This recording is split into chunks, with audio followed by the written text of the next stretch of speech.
a Listo, compartir pantalla. Eso. listo. Buenas tardes a todos los asistentes.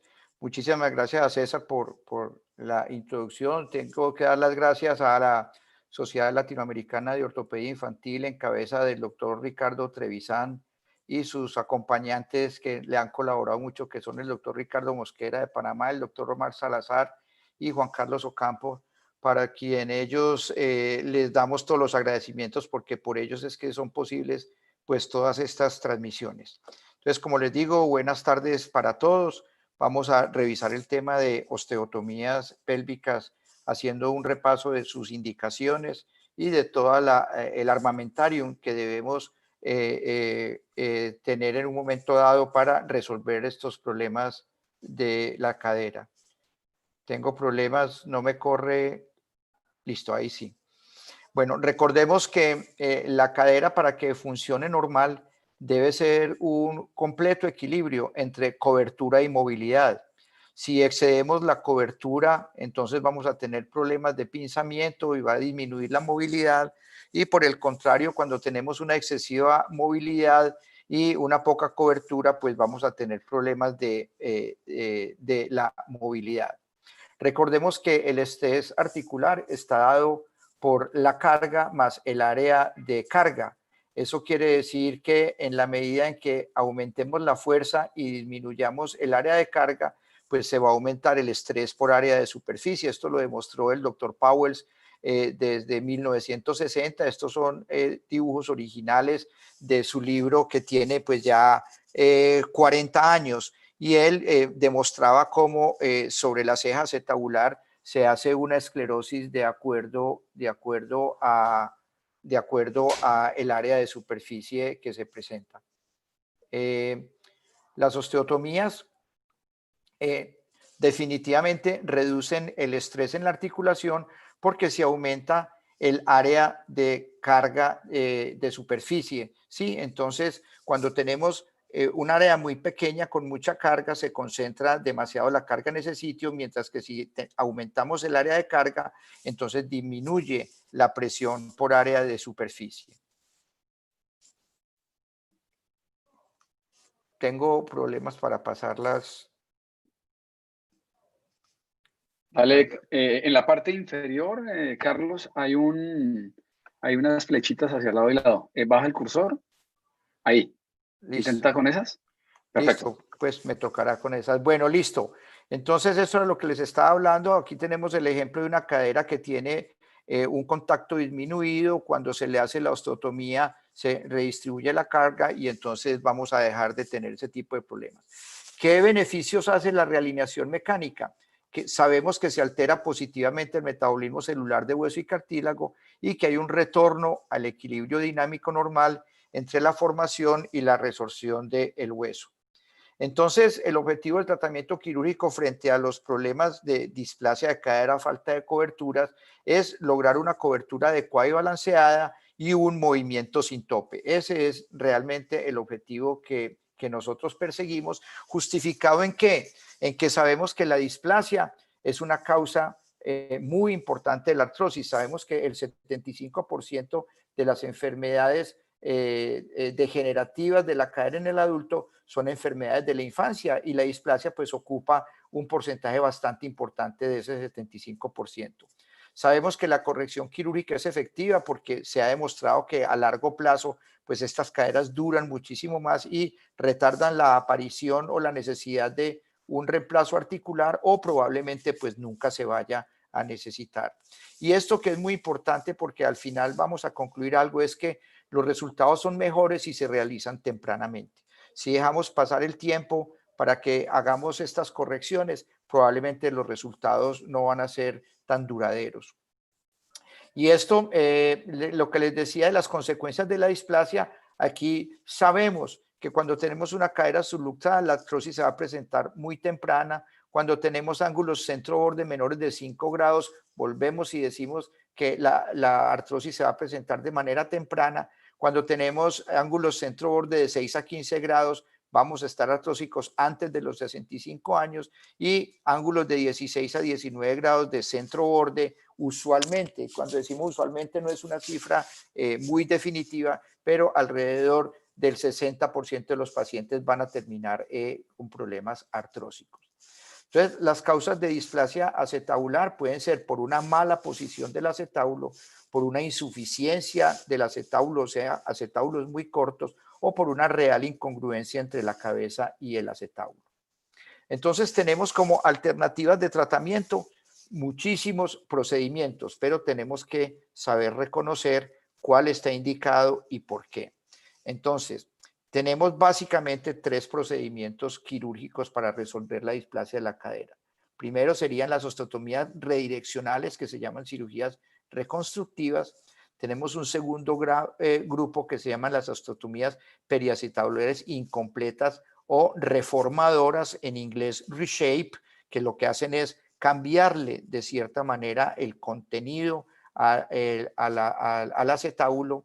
Y por último, las artroplastias capsulares o que se llaman cirugías de salvamento para las incongruencias severas.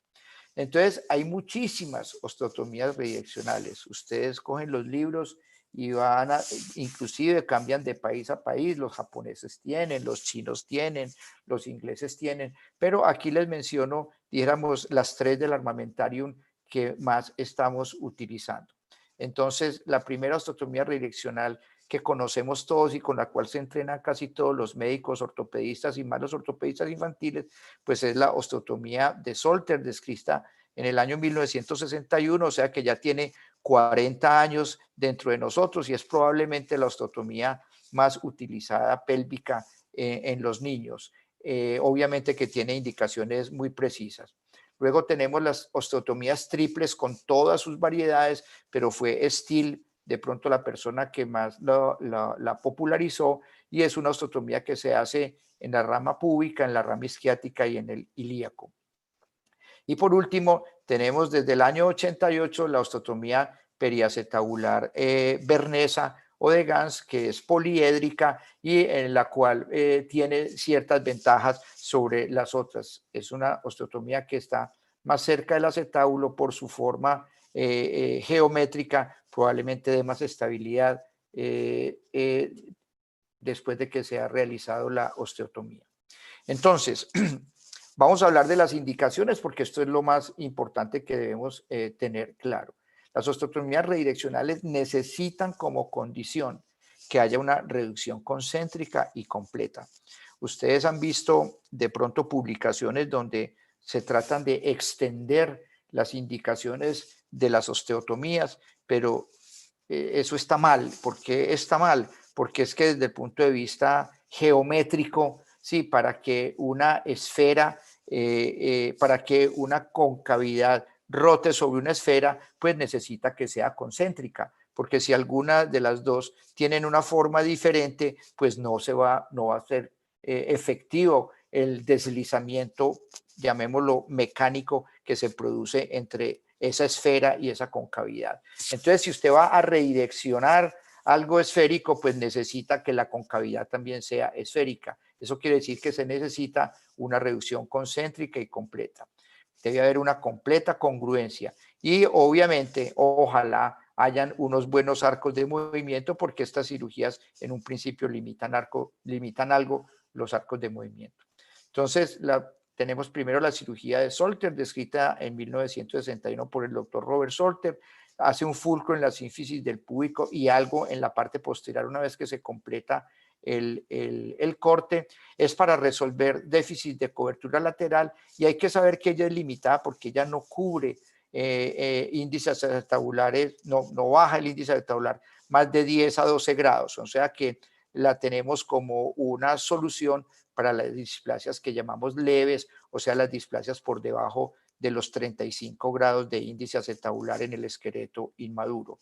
Y si estamos ya midiendo el ángulo centro-borde, pues displasias no mayores de 20 a 22 grados, menores de 20 a 22 grados.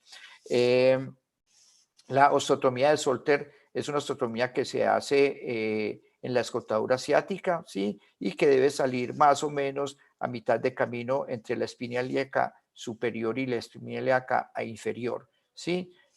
Cuando hemos completado el corte, desplazamos el fragmento, no debemos desplazar el fragmento proximal y lo que desplazamos es el fragmento distal hacia la parte inferior y lateral para darle cobertura a la cadera. Siempre la fijamos con 2 pines y con un injerto tomado de la misma cresta ilíaca para mantener la posición que hemos corregido.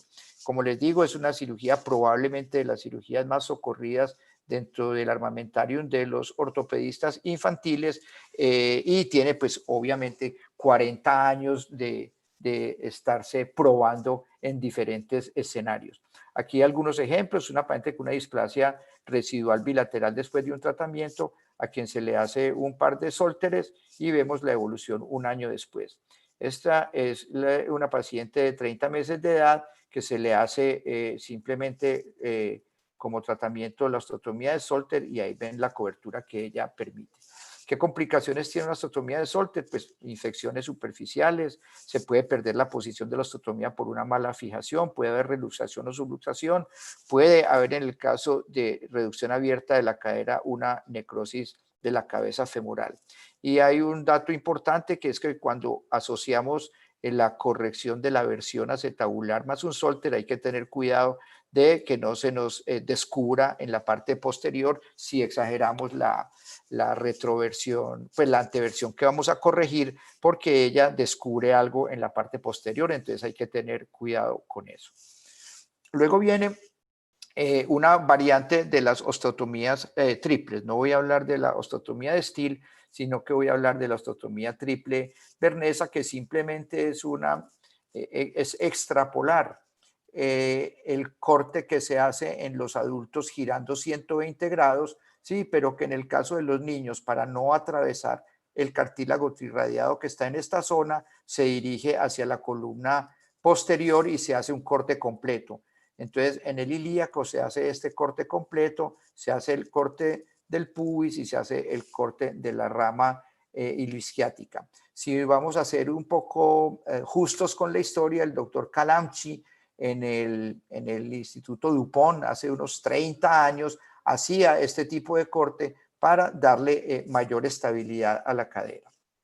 Aquí tenemos la manera de hacer la triple. Por vía de los aductores se hace el corte de la rama isquiática y por la vía anterior o por la vía del Smith-Petersen se hace el corte de la rama púbica y del ilíaco.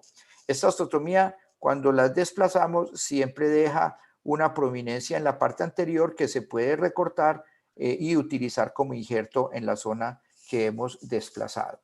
Los movimientos que se hacen para la cobertura de la cabeza femoral son exactamente los mismos que se hacen con el GANS, ¿no es cierto? Entonces, en el plano axial lo dirigimos hacia adelante y aumentamos la cobertura anterior. En el plano frontal hacemos movimientos para aumentar o disminuir la versión acetabular, que en este caso es para aumentarlo. Y en el plano sagital lo desplazamos lateralmente para hacer la cobertura en el techo. Esos son los 3 movimientos que debemos hacer para hacer la cobertura adecuada de la cabeza femoral. Estos son unos modelos plásticos, los que estuvimos en el Congreso de la SLAOTI en Bogotá en el 2015. Llevamos estos modelos para que la gente los pudiera ver, palpar, tocar y mirar cómo es que se hacen las osteotomías de los diferentes huesos y posibilidades quirúrgicas que tenemos con ello. Pasando a las osteotomías periacetabulares incompletas, tenemos 2 osteotomías también ampliamente conocidas. En el mundo occidental se conoció el primero y más utilizada fue la osteotomía de Pemberton y después llegó la osteotomía de Dega, aunque realmente fueron descritas en el mismo año. Sin embargo, ganó más popularidad el Pemberton, pero recientemente, yo creo que en los últimos 20 años, el Dega ha sido un poco más popularizado, sobre todo en los pacientes en los ortopedistas que manejan parálisis cerebral infantil por las ventajas que ella tiene de acuerdo a el tipo de corte que se hace. Entonces, la osteotomía transilíaca incompleta de Dega, las indicaciones son para displasias de cadera en niños entre los 3 y los 8 años de edad. Se reserva para aquellas displasias que llamamos severas, o sea, los que tienen mayores de 35 grados de índice acetabular, y porque la idea es que ellas disminuyen el volumen del acetábulo, haciendo un fulcro sobre el cartílago trirradiado a su interior. O sea que de cierta manera ellas cambian la forma del acetábulo, porque si tenemos un índice mayor de 35 grados, estamos pensando que tenemos un acetábulo demasiado inclinado. Y cuando hacemos los cortes, tanto el Pemberton como el Dega, dijéramos que el fondo del acetábulo se dobla sobre el cartílago trirradiado, disminuyendo el volumen del acetábulo y dándole cobertura lateral a la cadera. Bastante utilizada, como les digo, en la cadera paralítica porque no hay el problema de falta de cobertura en la parte posterior. O sea, ellos no descubren posterior, entonces es una ventaja para el manejo de la cadera paralítica.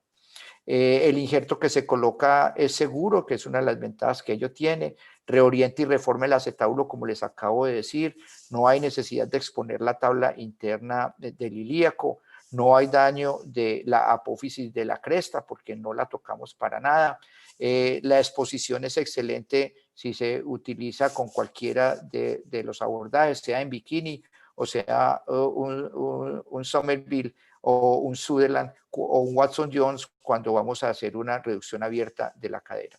Ella cubre la parte anterior y lateral y no descubre posterior. Esto es un error decir que cubre posterior porque realmente ellos no cubren posterior, sino que no descubren en la parte posterior.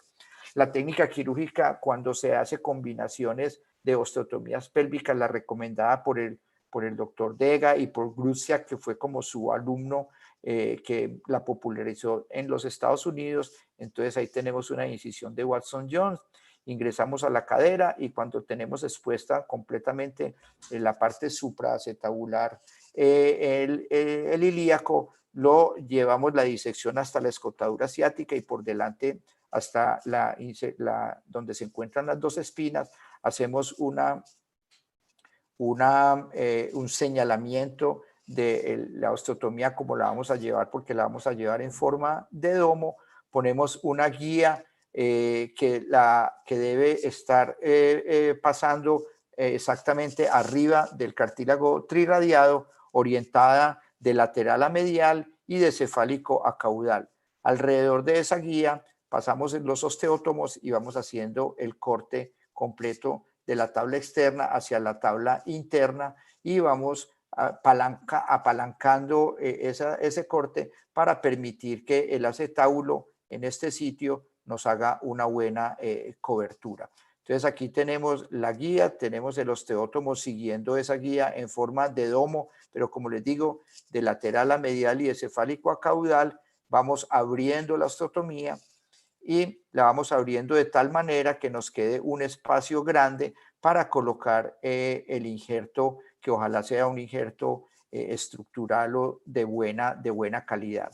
Cuando hacemos reducciones abiertas de la cadera, lo que recortamos diaficiario del fémur nos sirve como un buen injerto, pero si no tenemos esa posibilidad porque no estamos tocando el fémur, entonces tomamos un injerto, un cuadrado de la cresta ilíaca en este sitio, ¿sí? Lo dividimos en dos triángulos y lo ponemos sobre ese sitio.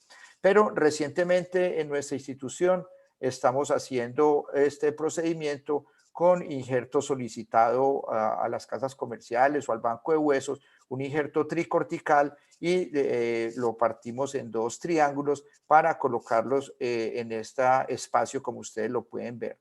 Ese injerto tricortical de banco hasta ahora nos ha dado buen resultado y no tiene pues la morbilidad de sacarlo de la cresta ilíaca. Si vamos a hacer, como les digo, acortamiento femoral, sí está de buena calidad ese hueso diaficiario que tomamos de allí.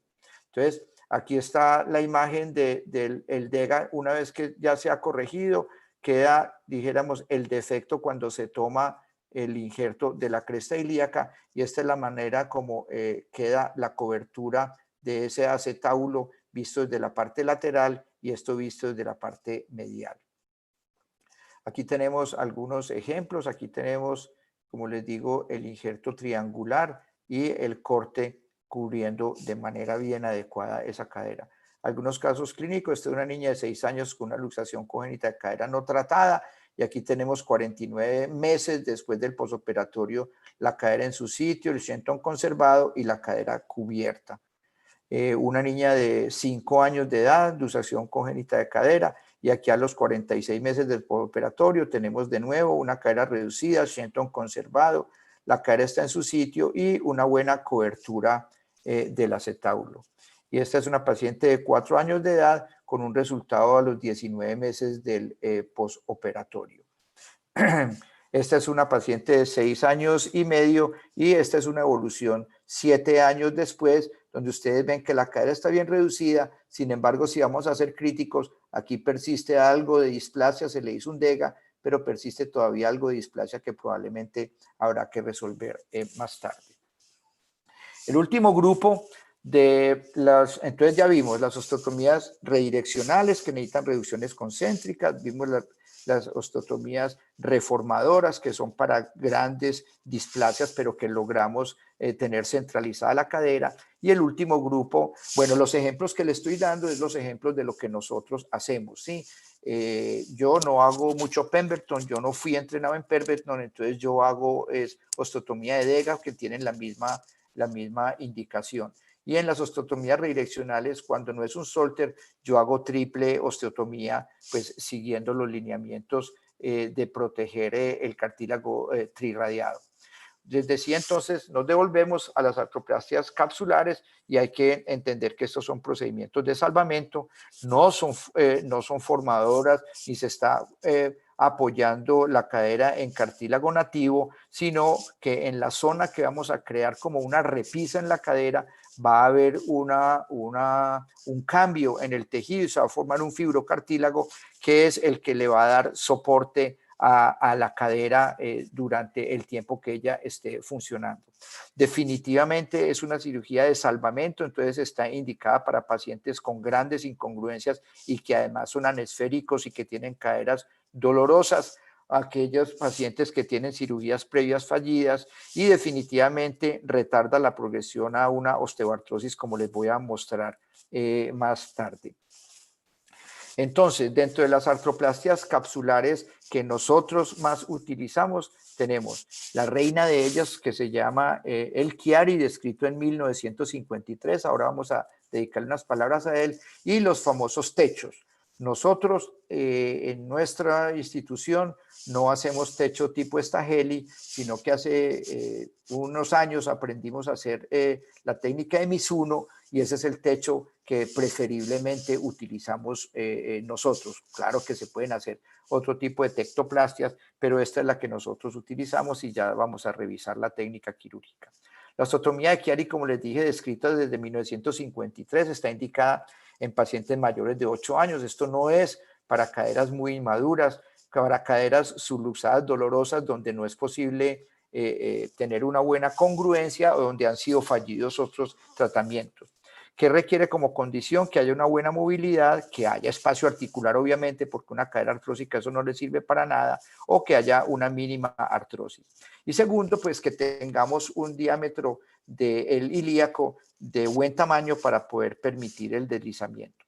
¿Qué es básicamente lo que hacemos? Ponemos una guía orientada más o menos unos 10 grados de lateral a medial o de caudal a cefálico, y hacemos una osteotomía que la variación que le hemos hecho es que la hacemos en forma de domo.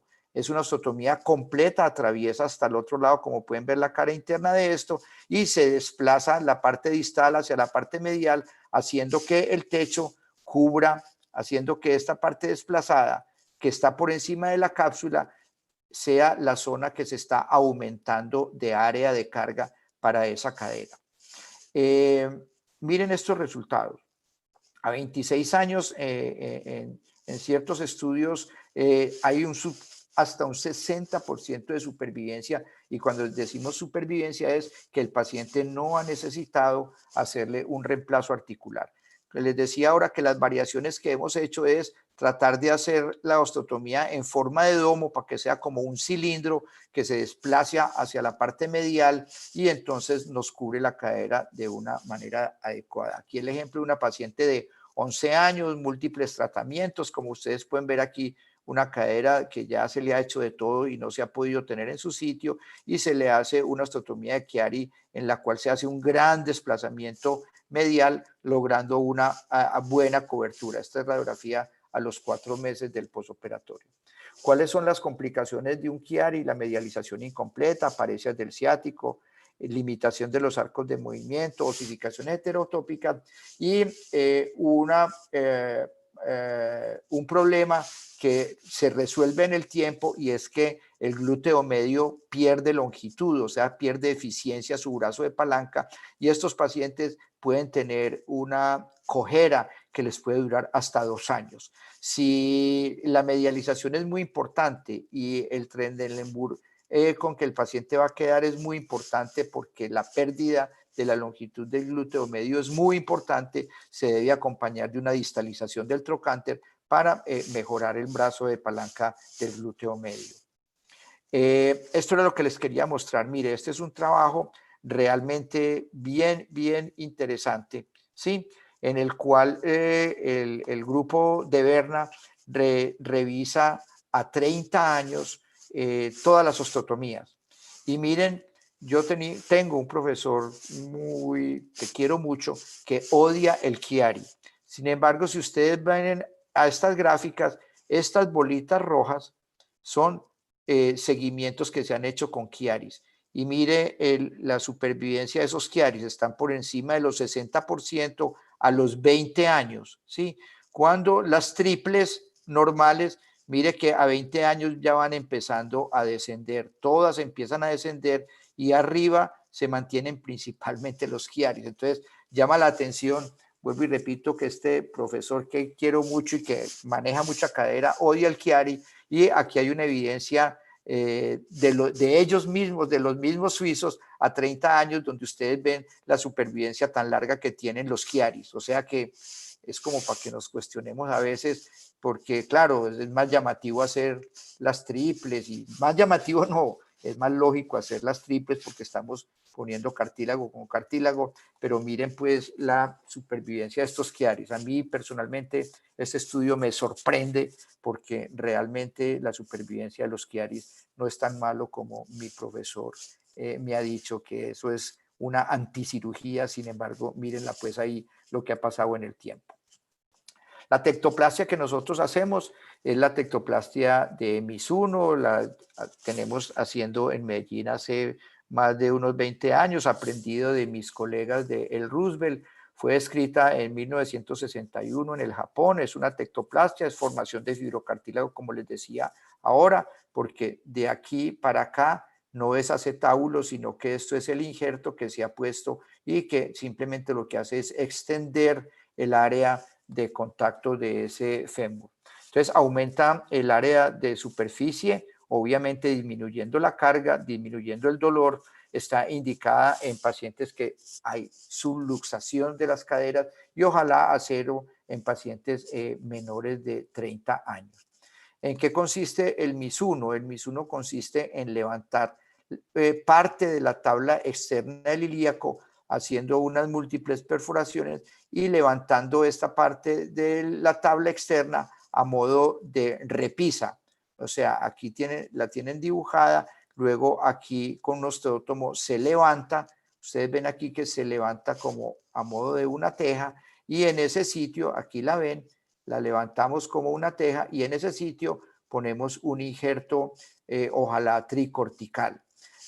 Una variación que nosotros hacemos, pues que no vale la pena, es que nosotros le ponemos un tornillito a esa tabla externa que puede o atravesar el injerto o quedar encima del injerto, para hacer que este injerto no migre proximalmente. Sí, este injerto se puede tomar de banco, pero nosotros lo que comúnmente hacemos es que sacamos un rectángulo del ilíaco y aprovechamos la parte cóncava de la tabla interna de ese injerto para ponerlo sobre la parte cóncava de la cadera, ¿sí? Y entonces aprovechamos dijéramos, esa concavidad para ponerla en contacto con el fémur que estaría acá.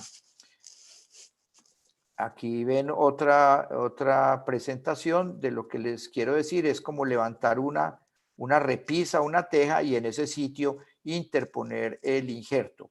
Entonces, ¿cómo queda? Queda una aumentación del techo en esta zona. Como ya se los dije, lo que sucede en esta zona es que la cápsula, que no se abre para nada, se transforma en un fibrocartílago que va a repartir o a disminuir la carga de esa cadera, produciendo mejoría del síntoma.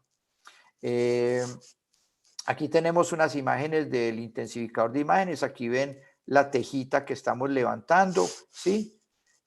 Aquí ven el injerto que ponemos sobre ese sitio, y aquí en el dibujo pueden ver la tejita levantada. Queda un lugar, queda un espacio grande que lo vamos a llenar con el injerto. Aquí lo tienen. Como digo, la modificación no, lo que nosotros adherimos es un tornillito, que antes eran estos tornillos maleolares de 4 milímetros, ahora ponemos cualquier tornillo, y simplemente lo que queremos es asegurar que el injerto quede bien compacto entre la tabla externa y el hueso esponjoso del hueso ilíaco, para darle una buena estabilidad al injerto. Como les digo, ese tornillo a veces atraviesa completamente el injerto que está en este sitio, o a veces lo dejamos por encima del injerto, porque la idea es que no nos migre proximalmente. La supervivencia de los estudios japoneses con la tectoplastia de Mizuno es una supervivencia del 100% a 10 años y del 71% a 32 años, o sea que tiene un seguimiento bastante amplio. Algunos ejemplos de techos. Esta es una paciente que tenía una enfermedad de Pertes, que ya tenía una deformidad importante, que no le podíamos hacer una osteotomía varizante, entonces simplemente le extendimos el techo, y este es el resultado radiológico de esa niña. Aquí una paciente de 14 años con esta cadera incongruente. Este es el intraoperatorio, le hicimos el techo, y este es a los 6 meses del posoperatorio. La cadera que está completamente cubierta. ¿Cuáles son las complicaciones de las tectoplastias? Que el tamaño sea insuficiente el injerto o mayor al requerido. Puede haber retardos de consolidación, no consolidación, meralgias parestésicas, y últimamente nos estamos haciendo la pregunta entre nosotros si hay o no hay reabsorción de ese techo que hemos puesto. Estamos proponiendo un seguimiento de todos los Mizunos que hemos hecho hasta el momento, a ver si esa respuesta la vamos a obtener una vez que revisemos el tema. Esto no lo voy a comentar porque es el algoritmo de lo que les acabo de decir de qué cirugías escoger en qué momento, cuando hay incongruencia, cuando hay congruencia o cuando hay un acetábulo muy deforme. Por último, quiero mencionar unas palabritas acerca de la osteotomía de soporte pélvico, que aunque es una osteotomía femoral, pues tiene que ver con todos estos problemas que hay en la relación de fémur y acetábulo. O sea, es una cirugía de salvamento cuando las artrodesis y las trastoplastias de cadera no son la solución o no están indicadas. Entonces son dos palabritas de eso. ¿En qué consiste? Es una osteotomía femoral proximal valguizante extrema derivada de los conceptos de Shams y todos ellos, más una osteotomía que se hace en la parte distal para corregir esta angulación que se produjo y mantener el eje de carga y aprovechar para hacer un alargamiento de la extremidad. Las indicaciones es para caderas luxadas congénitas descuidadas o que no hubo ningún éxito en su manejo, para las secuelas de artritis séptica donde se perdió la cadera, y donde a mí me encanta un término que usan los chilenos que la llaman caderas perdidas, o sea, cadera que ya se le hizo de todo y ya no hay como otra solución, entonces probablemente el soporte pélvico sea una buena respuesta para ellos. Artroplastias de resección de Gilles, temporreconstrucción, artroplastias fallidas, luxación traumática de cadera con inestabilidad y pseudoartrosis del cuello femoral que no ha podido ser resuelta. Las contraindicaciones serían la inmadurez esquelética, porque cuando se hacen muy tempranamente esos huesos remodelan, entonces se pierde lo que uno hizo.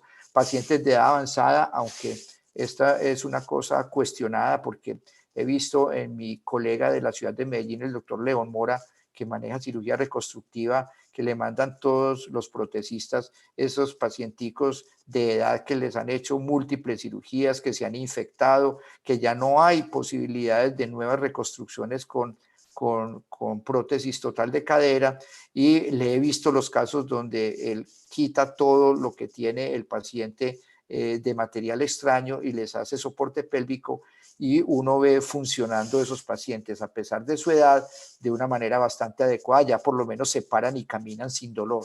Es impresionante los resultados. Luxaciones de caderas paralíticas y pacientes no deambuladores, porque en estos pacientes pues no hay que hacer todo el soporte pélvico, sino simplemente valguizar la cadera para que se quite el dolor, más no el complemento de la osteotomía distal para realinear y alargar. Paciente de 13 años con una cadera que ustedes ven ahí está perdida. Este es el soporte pélvico. Tenemos la osteotomía en la parte proximal valguizante y la osteotomía varizante en la parte distal para cuadrar el eje mecánico de la extremidad y luego hacer un alargamiento óseo. Una paciente de 11 años que se le hizo también una osteotomía de soporte pélvico y que luego del fijador externo se cambió a una placa moldeada de acuerdo a ese tipo de deformidad. Y un paciente de 14 años, como pueden ver, este tornillo quedó algo larguito, siempre le debe chuzar, pero de todas maneras la idea es que tiene una osteotomía valguizante aquí y una varizante aquí para cuadrar el eje mecánico. Bueno, como conclusión entonces tenemos que las deformidades acetabulares y femorales deben ser completamente entendidas para hacer la corrección apropiada. No es que yo siempre hago Solter, yo siempre hago triple, yo siempre hago Chiari. No, hay indicaciones precisas para cada una de las situaciones que puede presentar esa cadera. Tenemos y debemos conocer las múltiples opciones terapéuticas que tenemos. Hay que conocer las indicaciones, las condiciones, las necesidades del paciente y definitivamente saber que estas osteotomías mejoran el pronóstico a largo plazo del funcionamiento de la cadera y retardan o evitan un reemplazo articular. Por último, y quiero traer esta diapositiva, es porque hace menos de un mes hubo unos simposios de displasia de cadera aquí en Colombia y hubo una discusión de si operábamos o no operábamos un paciente de 15, 14, 16 años con una cadera no dolorosa, pero francamente displásica. Entonces, yo me encontré esto hace ya varios años. Esto no lo digo yo, sino que lo hizo el doctor Wenger, lo dijo en un curso de cadera del POSNA desde el año 2012. Yo me moría de las ganas de decirles en ese webinar esto, pero obviamente pues yo era simplemente un participante escuchando y no podía hacer más fuerza por esto. Él dice que ¿qué debemos hacer con estos pacientes? Él dice que si nosotros tenemos pacientes con cirujanos con muy buena experiencia en cadera, con síntomas, con radiografías anormales, obviamente proceder con la cirugía. Listo. Ahora, si tenemos ese mismo grupo de cirujanos expertos y el paciente es no sintomático, pero con unas radiografías con unas displasias importantes, se debe operar. Y esto era el mensaje que yo les quería decir, porque estaban hablando expertos de cadera. Si usted está entre expertos de cadera que tienen amplia experiencia en osteotomías pélvicas, ¿por qué no operar un paciente de 15, 16 o de 20 años que usted le descubre una displasia? Obviamente que la decisión la tomará finalmente el paciente, porque probablemente el paciente no esté muy sintomático a esas edades, pero sí sabemos que va a terminar con una cadera artrósica. Entonces, si tenemos un grupo experimentado, proceder con la cirugía. Ahora, si tenemos un grupo pues, o estamos en una ciudad o en algún sitio con menos experiencia, el paciente no tiene síntomas, las radiografías son anormales, usted puede escoger observar el paciente a que aparezca algún síntoma de dolor en esa cadera para indicar la cirugía. Esto es lo otro que yo les quería decir. Si no se consideran expertos en cadera, entonces observen el paciente, no lo suelten, y a la menor indicio de que la cadera ya está empezando a molestar, pues se procede con el tratamiento quirúrgico de la osteotomía. Y si no tenemos grupos de experiencia, tenemos pacientes asintomáticos con unas pésimas radiografías, pues debemos referirlos a centros donde se maneje caderas con cierta frecuencia. A mí esta diapositiva, como les digo, esto no lo dije yo, esto lo dijo el doctor Wenger. Y con esto pues termino mi intervención. Estoy listo a recibir las preguntas y soy capaz de respondérselas con mucho gusto. Sin terminar todavía, quiero invitarlos a dentro de 15 días la 27ª reunión de la OTI, que va a ser acerca de fracturas del fémur en el paciente pediátrico, donde nos va a hablar el doctor Martín Delía de Argentina, y me imagino que el doctor Juan Carlos Ocampo va a ser su moderador, y va a ser una discusión entre el doctor Pedro Jorba y el doctor Martín Delía acerca de las fracturas de fémur en los niños. Están todos pues cordialmente invitados. Muchas gracias por la atención, espero haber sido claro en la conferencia, y pues lo que no quedó claro estoy dispuesto a aclararlo, o las dudas que tengan pues con mucho gusto. Muchísimas gracias a todos por la asistencia. Carlos, felicitaciones, qué buena revisión, ahí nos llevaste por todo el espectro de las osteotomías pélvicas. Entre más se domina un tema, más concreto se hace.